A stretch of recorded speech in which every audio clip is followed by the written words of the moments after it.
right, so what is your name? Winky Poe. All right, Winky, and are you a current student at Chattanooga State? I am this semester. I'm having to take one class this semester to finish. Okay. How long have you been coming to the college? For the past 2 years. Okay. And do you have a major? I do communications. I will have associates and then transfer to MTSU. Okay, very cool. You know, a lot of people come to college and they have lifetime experiences preceding them before they get here. And, you know, today we're raising awareness about domestic violence and other issues like that that actually affect our students in some cases that people maybe are not aware of. And so what's a little bit of your story leading up to coming to college? I've really chosen the wrong guys every time. They've all seemed to always been the kind of ones that have been very abusive. And up to the point of coming to college, trying to actually get someone to hear you or bringing awareness out has been very hard, or even like calling the police when you need to and all that. So, By guys, you're talking about relationships. Relationships. Prior to coming to college. Yes. Okay. So relationships can really affect your academics, I bet. I'm not sure if, is that true? Actually, it has been affecting me since I have been in college. When I began here at Chattanooga State, I was in an abusive relationship with my youngest son's father, where I had to do restraining orders. I actually had to drop some classes. That's why, in fact, this semester actually taking one more class because of court proceedings that have carried on for the past 2.5 years now with him. So, but hopefully this semester's it. Right. Okay. All right. So, you know, we have students all the time that are balancing their lives, their families, jobs, along with college, and that can be a hard thing to do. But there's also the emotional. You feel stress, and I can't imagine if you have already come through experiences that were abusive, then trying to manage that with your classes. Tell me a little bit about the mental side of that. How do you regain composure? How do you regain mental stability, so to speak, or emotional stability in college? What have you learned? It's hard. I mean, I still find myself at nights really just crying because but you pick up the next morning and you do it all over again because you have kids involved now at this point, and they don't need to see that side of the abuse. And to try to get them out of it, to make them carry on and have a normal life and not go back through the cycle of abuse, because that's the biggest concern for me right now, is having a 15-year-old that has witnessed the abuse and not letting him fall back into that cycle of abuse. Right, absolutely. So we were talking about the psychology aspect, the mental health aspect of dealing with things, and emotional health. What about someone that is learning to balance their schoolwork and their life experiences, even abuse, things like that? How much should a victim put up with dealing with abuse? Oh, you shouldn't deal with anything. However, that's easier said than done. I mean, until someone really, really gets fed up with it, you're not going to leave. I mean, I was watching something yesterday, actually. A woman ended up killing her husband, and she spent 26 years. And she had been through abuse after abuse, but there was no police records. So, I mean, it's easy to sit here and say you shouldn't put up with it, but it's harder to say, okay, you're gonna leave, because the abuser always comes back and says, but I loved you. I hit you because I loved you. And so you've been mentally abused as well as physically abused. So at that point, you're thinking, okay, he does this because he loves you. He's hitting you because he loves you. All these bruises, all these cuts, he loves you. So, I mean, you shouldn't put up with anything, and especially with children involved. That's where my breaking point came, is when he actually started abusing the children, and I said, they cannot help themselves, but I can. And that was my breaking point to finally get out of it. Are there any resources locally or nationally, anywhere, for children that are in that type of situation, abusive situation?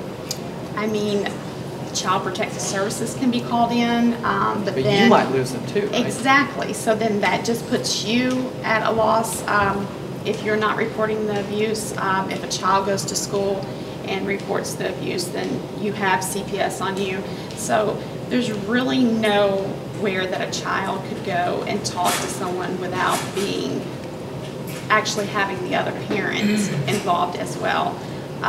Because I can tell you CPS has been to my house several times with the abuser in the home, and the kids even at that point scared to say anything because scared of retaliation once CPS did leave. So it's a hard situation, and I can't sit here and say, okay, it's easy. It's not easy, and it's a long process, very long process. I've been going through it for, like I said, for the past 2.5 years court-wise, but I left him probably 4 years ago. But I am still feeling the effects. My children are still feeling the effects.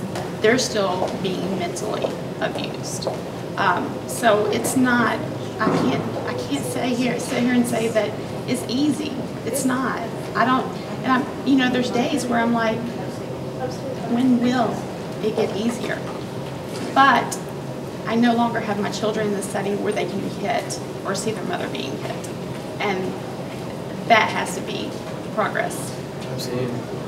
So now it's a matter of, and I don't think people realize the long-term effects. And you're saying going on, I guess, 2 years or so of overcoming that past, it still stays with you.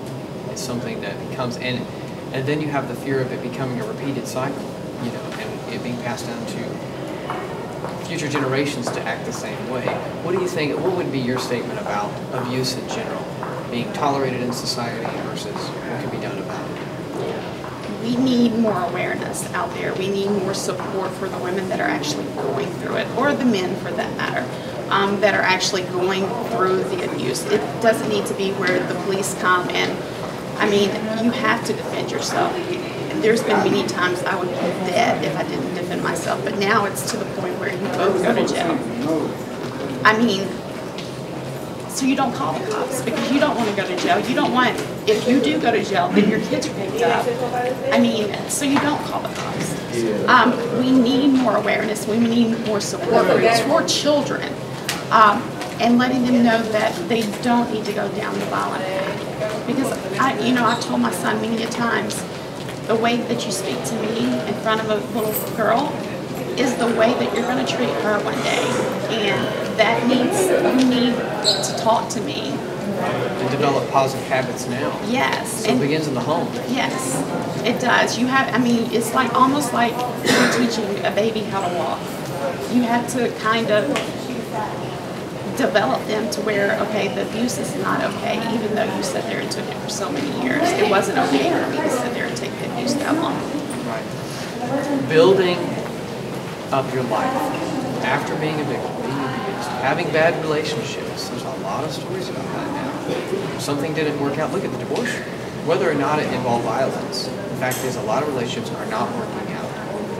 How does one build their life back and build toward positive relationships with the What would be your take on that? You're probably in that transition right now. I am in that transition. However, I've taken some time off with relationships. I need more time with my children.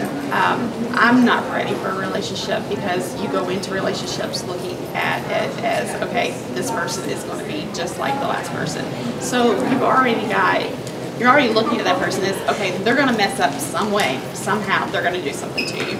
So I'm having to step back and actually take some time off for myself to try to deal with some things that I'm trying to work with inside of me to get a positive relationship going, because right now I could not carry a positive relationship. But at least you see that. You see the control you have to make changes in your own heart, emotions, thoughts, to improve your situation.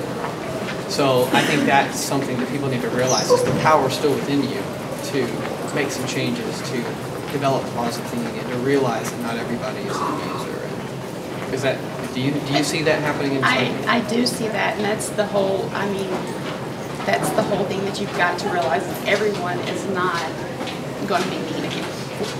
You know, they're not going to be mean. They're not going to cuss you out. They're not going to hit you.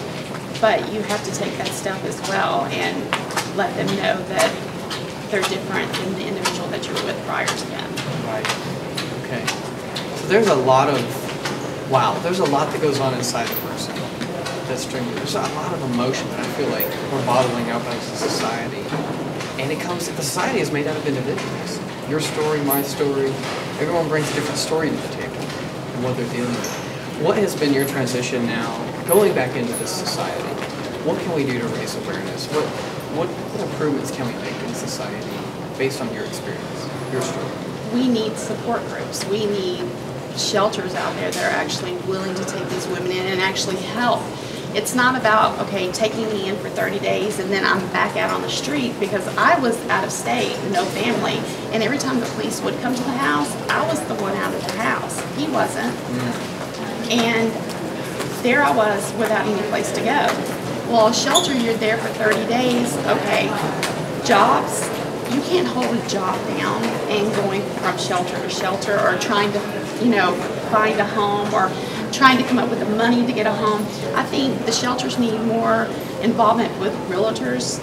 We need more involvement with jobs, working with people so the women can get out of these shelters and actually get jobs so they can get homes, but actually be able to work with a realtor, say, okay, if they can come up with this much money, maybe in 6 months, a little bit more.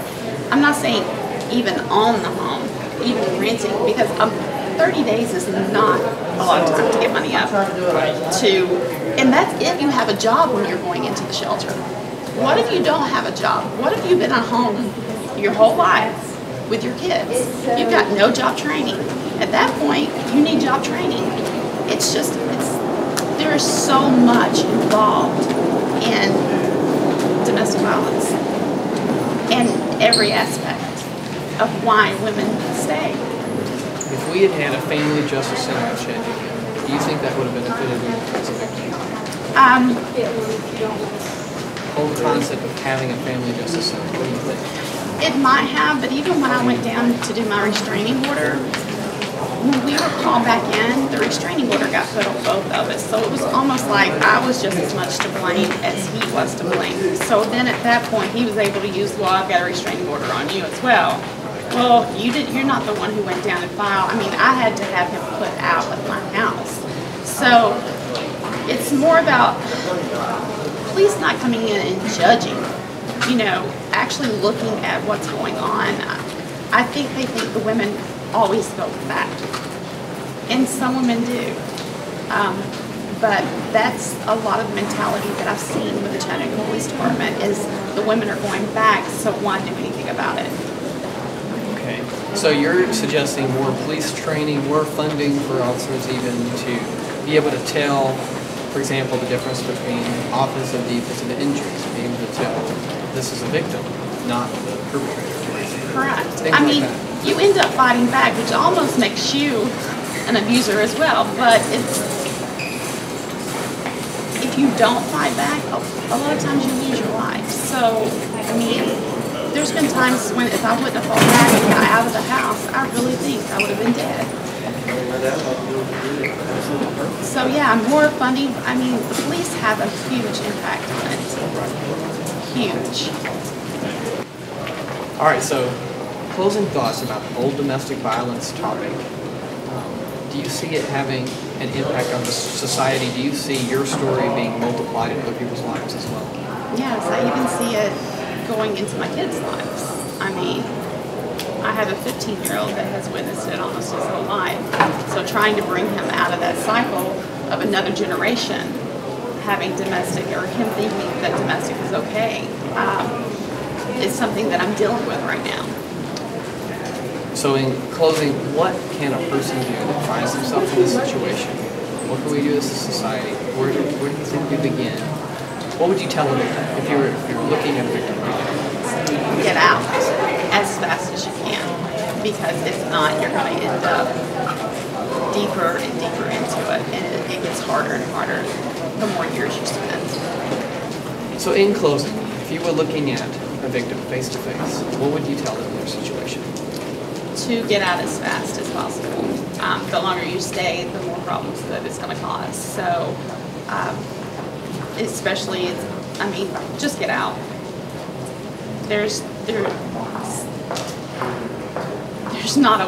No one's going to win in this situation. protection. It's not going to change. The individual that's abusing you is not going to change. So regardless of the thoughts and the fears and they love me maybe, or I've got to stay for my kids, you're saying it's not love. In the long run, for the kids' sake, the kids do not need to be witnessing it. You're not staying for the kids. You're staying for yourself at that point. You're making excuses, saying you're staying for kids because the kids are having to see the abuse. It's not good for them.